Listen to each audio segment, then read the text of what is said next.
The first thing when you're doing truly deliberate practice is that it's extremely intentional. It's problem solving, something in particular, like not like I'm going to come into Google and be a better CEO, whatever it is. It's like, I'm going to say that the first 15 seconds of my presentations are going to be a little sharper. I mean, it's extremely, extremely precise. That's the first thing, a very specific goal that you're working on. And often it's a weakness, not a strength. Second is 100% focus, or as some coaches would say, like Pete Carroll at the Seahawks, practicing with great effort, right? Third is feedback, ideally right away and ideally information rich. And fourth, the kind of refinement that you reflect on, you try the whole thing over again, right? In fact, these four things are incredibly straightforward, and you might wonder why only world-class experts do it. But let's come back to running. So when I heard about this research on deliberate practice, I asked Anders, why is it that I have gone running pretty much every day for years, and I'm not a second faster than I ever was, right? Isn't that evidence that you're wrong, that it's not thousands and thousands of hours of practice? He started asking me questions like, well, when you go out for a run, do you have a goal, like a certain time, right? Or are you trying to run, hills and so? No, I'm taking the same route, every time I go out around my neighborhood. And he said, okay, well, that's great. What do you do when you're running? I was like, well, I listen to NPR and any other podcast because I'm trying to distract myself. And he said, well, that's interesting because people who are trying to improve their running are actually concentrating on their running and their strides and their breathing. All right. And he said, so how are you getting feedback on your running? I mean, are you keeping your times? Are you measuring your heart rate? Do you have a coach who's looking at your form? No, and no, right? And then he said, are you going back every time when you run and thinking to yourself, what can I refine here, right? Before this next repetition, what is there that I can do differently? No. And he said, well, then I can tell you why you're not getting any better at running. And that is, those thousands of hours are not thousands of hours of deliberate practice. So I think this idea that, we should be getting better at things, we can unpack that a little. It's not just going out and trying hard. It's actually trying hard in those four very specific ways.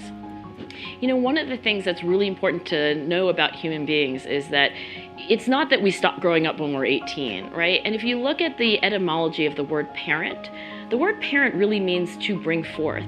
So after we leave our own parents, right, who have tried to bring forth our, we kind of like leap into other situations, which frankly are parenting situations. I mean, I had teachers, I had professors, I still do, mentors who in a very authentic way are parenting me. All right, now what does it really mean? What does it look like? I think that really, really great leaders do a couple of things, right? One is they model the character that they want other people to emulate. And there are two schools of thought about leadership. Some people say the leader doesn't really matter, swap out one, put in the next one. Really, culture is going to happen without them.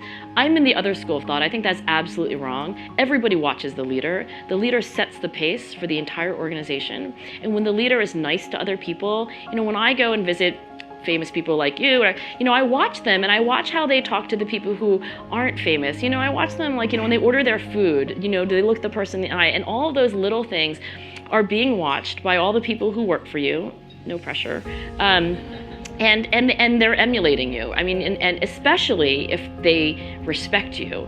And that brings me to the next thing that leaders do. I mean, a leader is respected when they provide both the kind of demanding, challenging, it's not good enough, it's still not good enough, I need you to do this differently, bring it back to me again. It's that in combination with support. And it brings me all the way back to the parenting metaphor, because that's what great parents do. They're demanding, they're challenging, it's not good enough, I'm occasionally disappointing you, but at the same time, I genuinely care about you, I want you to be successful, and I respect you.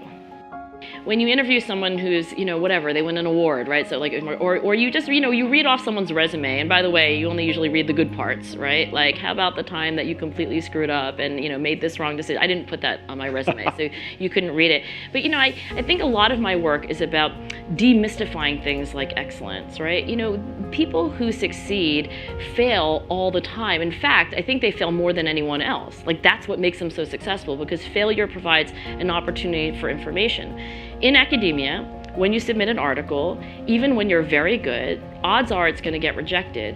And in my world, rejection comes with a 13-page single-spaced review letter about exactly how you suck. And I send those letters out as soon as I get them to everybody who's working in my lab so that they can see all the imperfection that eventually will lead to some kind of achievement. I want them to know the truth as opposed to the, shiny, polished myth that I think is easy to fall into.